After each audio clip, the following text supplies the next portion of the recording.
We have a lot of changes in the cropping pattern every 100 kilometers, or even less than that. The cropping pattern gets changed. The other major factor is our small land holdings and availability of the horsepower, farm horsepower, or in another way, the average tractor horsepower.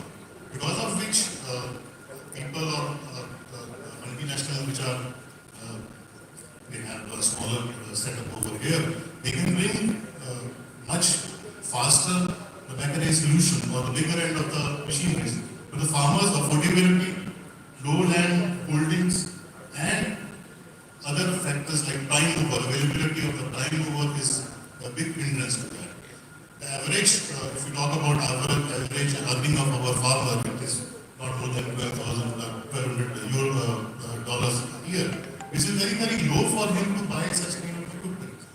Other thing is, if we see here, for higher equipment, if we talk about, let's say, combine harvesters or sugarcane harvesters, or the bigger machines, the individual farmer is not able to afford that. So it is basically through the contractor segment. Whereas if you go to the developed countries, most of these machines are owned by bigger farmers because they have the need. So all these things are designed thinking of the individual customer needs. But here there is a conflict between the contractor segment and the need of the farmer, the time when he needs whether he will get that machine or not. So in my view, a lot of things has to happen. Government of India is facilitating through even digitization also. If we are talking about digitization, they have a digital agriculture mission launched a few months back only, and they have tied up with the 5-6 bigger giants like Cisco, IBC, Geo, and they are doing a lot of things. In fact, if we have to increase our pace in this direction, the private-public partnership can only help in this direction. Just as a follow-up, do you see some white spaces in the Indian market in terms of the product offering versus the market need? Given, like you said, the earning of a farm family in India is close to about 1,20,000 only in rupee terms, and that in a family of 4 to 5 works out to just rupees 2,000 per person a month, which is paltry, right? So, are there some white spaces? There are very, very white spaces. If we talk about the seeding technology, let's say, so either we have a high-end pneumatic seeding machines or very low-end mechanical seeding machines. And if we talk about precision seeding machines, there is a dearth of that. If we talk about the volume which is being sold in India about the little high-end machines, it is not even 200 machines of the higher end, because all these machines come with a price which customer think that it is only usage for 10 days a year or 15 days a year if there is a 2 season. So he can't afford that. And whereas the mechanical seeding machine, they don't have the precision, they don't have seed to seed control, they don't have row to row control. So one is a very major segment which I am forcing that the seeding machines India needs. And another is of the crop care. There is a lot of dearth as well as the crop care is concerned. We are good in seedbed preparation, we are good in harvesting machines, but if we talk about the crop care, there is a wide space because the kind of mechanization or kind of sprayers we are using, they are not in the right content. Even there is a lot of issues going on in Europe because of the content or because of the other things. There also people are shifting to some of the mechanical going on other machines. So India has a lot of potential as far as these two segments are concerned. Mr. Mehta, you have a point? I want to add, I think he is a very relevant point. The only thing is that the affordable range of Indian farmers, we have to pick up things as a technology, democratizes and on affordable prices in the India. In case we are able to supply those things, I think that is going to be the future of this mechanization. Because farmer alone cannot afford such a maybe 20 lakhs, 25 lakhs, 50 lakhs, 70 lakhs machines. I think on an affordable price, in case we can develop a smaller technology, because we have got a very small farm size, then I think it is going to penetrate and future is there. Thanks very much for those I'll now move to a specific question from Mr. Ranjit Thakur. And this is to do with something that Mr. Bimal touched upon. Is, for a critical machinery like tractor, downtime is of a lot of concern for farmers, and especially during the peak season, the peak Rabi or Kharif season. How do you, in your customer conversations, what is your assessment when you are speaking to customers regarding downtime, and what are you doing to address such requirements from the market? Thank you, Bhushan. Good evening, everyone. So this is not only about the peak season. 365 days, 24/7, we are committed to our customers. We always care for them. So in this direction, in April 2019, we had introduced Care 24/7 direct button. So that helps customers to directly connect with the company. Two-way communication can be established between the customer and with the company. So this concept was introduced in April 2019. All the tractors are fitted with Care device that is fitted around the very close to the dashboard. So if somebody wants to connect with the company, you just have to push the button. The moment you push the button, then you get connected with our call center. We receive the message, and the call center is basically having a complete multilingual round-the-clock team sitting there. Technically, they are capable to connect with the customer. Within 2 minutes, they have to connect with the customer. They have to try to resolve the issues over phone. If the things are getting closed over phone, this is well and good. If not, then in that case, within 2 hours, we assign one technician, and that has the target to resolve the issues within 2 days. Coming to the Care device. So Care devices basically consist of one microphone, speaker and SIM.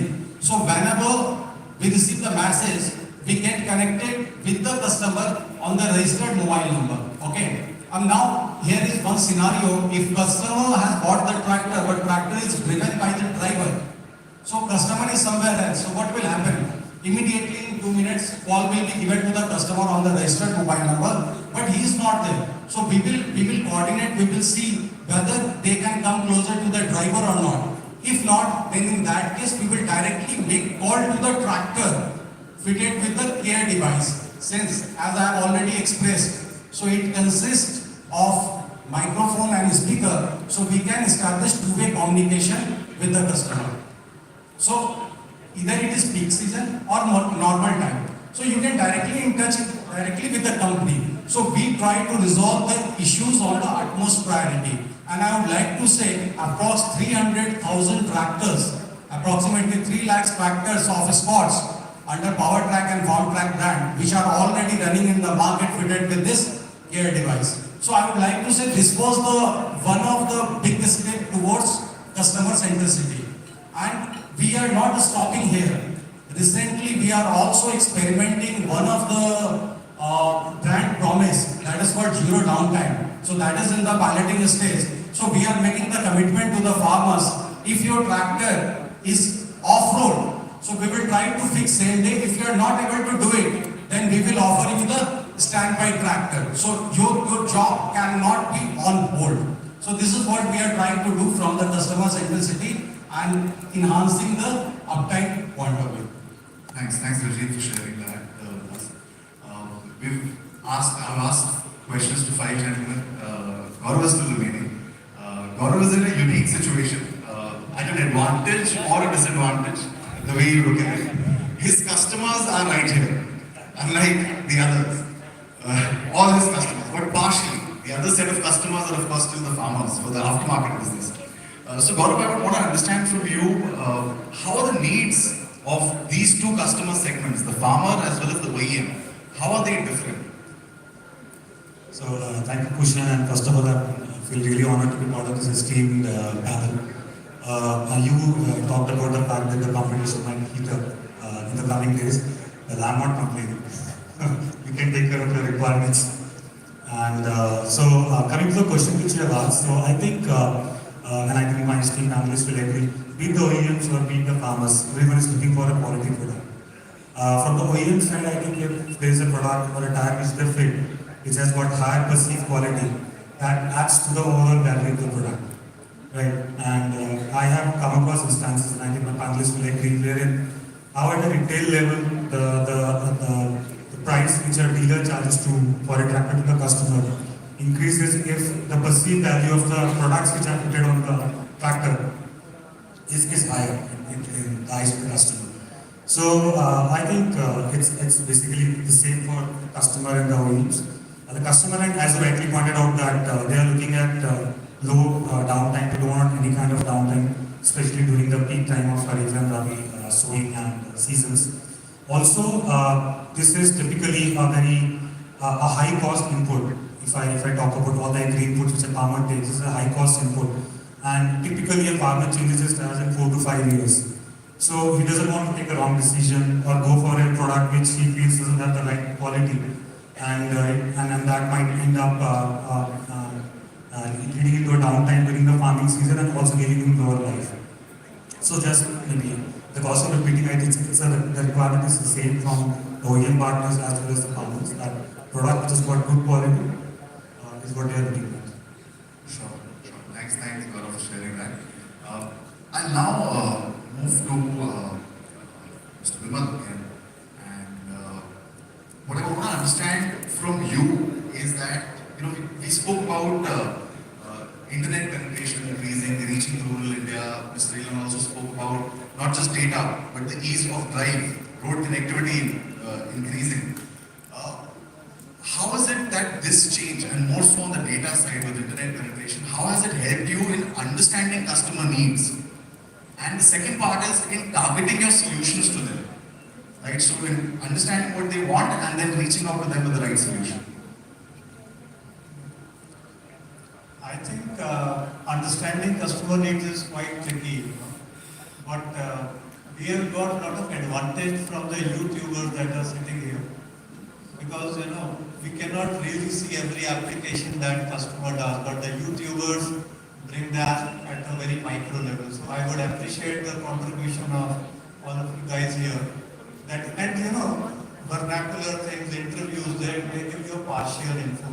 But if you look at a video and then the guy talks, it gives a lot of ideas to us as to what more can be done. And then we also get a lot of competitive information through those videos, which is very tough to get, or very costly, I would say, to get on a real-time basis. So these two things are quite useful when we have to understand the customer's expectations and what's happening in the market. So this is quite a useful area, I would say. When it comes to a structured, survey through digital, I think it's not working well because customers don't really participate in surveys is what we have found. But for sure, one area is these videos, and second is then the social media where they put comments, positive, negative, good, bad. So these two things together is quite a powerful way of getting insights, and then you have to verify it through your own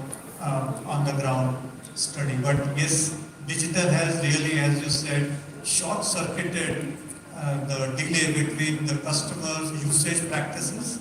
As Mr. Sanjay was saying that every 100 kilometers you have a different usage. I would say another thing, every 3 months the customer designs a better usage from traffic. So you don't, it's like a horse, so it is being used for n number of things from, agriculture is one piece, but he uses it for, you name it, right? Everywhere the tractors are visible. So you can understand the usages and then you see whether your product is suitable for that or how to make it suitable. So this is on the inside. Second is how we address or reach to a customer. I think it's a very, very big opportunity because you can customize your message looking at all the 3 V's as to what type of a video, what type of communication, in which language you have to do to which customer. Otherwise, you only have the mass marketing. Like if you have a newspaper, you can only do as much in a newspaper in terms of what you want to communicate. But if it is on digital, you can communicate through videos is most popular, I would say. Second is voice. And you can also show a product, you can show the usage, And to every customer, if you have a very great data analytics at the back end, you can send the right content to a right customer, which would be different in the same village as well, which is very, very difficult, without digital. If I go to a village, I can take one tractor, demonstrate. But digitally, I can give 10 different messages to 10 different customers if I have their profile map, and I can, generate the right content based on their profile. So I would say data would play a big role as we progress. Today it is not mature, but for sure digital is going to create a customized message, and automated is also important. Otherwise manual is very tough. So this is, I would say, the future that I foresee for all of us in sales and marketing going forward. Right. I think really important and interesting insight there on how different, how you can target different customers in a differentiated manner. I think Gaurav, you have a point there. I just want to add what Mr. Kimball said. I'm in complete agreement with him. And I think we have also realized the power of YouTube, wherein we use some influencers. I think some of them are here also. So, and how it actually helped us reach out to the customer and do a very targeted kind of communication. And not only YouTube, I think I was reading about how there are new apps like Moz, Josh, Chingari, which are short video apps, and how brands across the spectrum of different industries are using them to communicate about the product. So I guess the marketing landscape is changing, and over the 5 years it's going to further change. And I think it's going to move more towards digital. More marketing money are going to move towards digital, and so I think this is a trend which is going to increase going forward. Right. Absolutely. The customers are quite different. They need different things. They need differentiated communication as well. Which is why now I'll come to Mr. Kulkarni again. And what I would want to understand from you, Mr. Kulkarni, is just stretching the same topic that we were just discussing. In India, we have 86% of our farmers who are small and marginal. Some of them might not be in a position to buy a tractor. And then we have the remaining 14% comprising of medium and large farmers. How do you address the needs of this differentiated market, right? Both on the tractor side as well as a service like Krishi that Mahindra is offering, which is into digital solutions, precision farming, to name a few. So would you want to share some experiences around that? Yeah, so I will just connect few dots what is discussed so far here. So like you talked about like somebody talked about the customer centricity. Said about the affordability. He gave the example about how the care button actually made it possible to connect with the customer that is there. When you talk about the farm mechanization, what is the way it works? If you plot all that in the digital space and slice it based on the customer segmentation part of it, who will need what kind of a you can say solution from the manufacturers or the organization, then you can see that, as you rightly said, if you broadly categorize the Indian farming group into two categories, and one category you can say that maybe a farmer who is using the tractor 30% of his time for the agri application, but 60-70% time for the commercial application. I'm saying that's a typical way of marginal or medium farming. What you talk about 86% of the profile. Maybe the large farmer is using it for the totally different kind of application, like maybe the agri produce needs to be enhanced, and that is more requirement is actually how to increase the yield, productivity or cost optimization, resources optimization, and so on. And if you plot that, what the digital technology can do both of these profiles in a manner, and keeping in mind these parameters. So there are various solutions which can be actually talked about in that sense. From the sales sides, we talked about the vernacular tapping and all that, that's part of it. More than that, actually you can go ahead and actually give them the little more advantages while maybe some platforms can be floated, which can actually give the finance kind of clarification, or maybe the resale of tractors can be one of the areas. Maybe on the service side, maybe the platforms can actually deliver the online purchase of the maybe the parts can be one of the areas which can be totally unexplored. That will actually add to convenience, add to the overall purchasing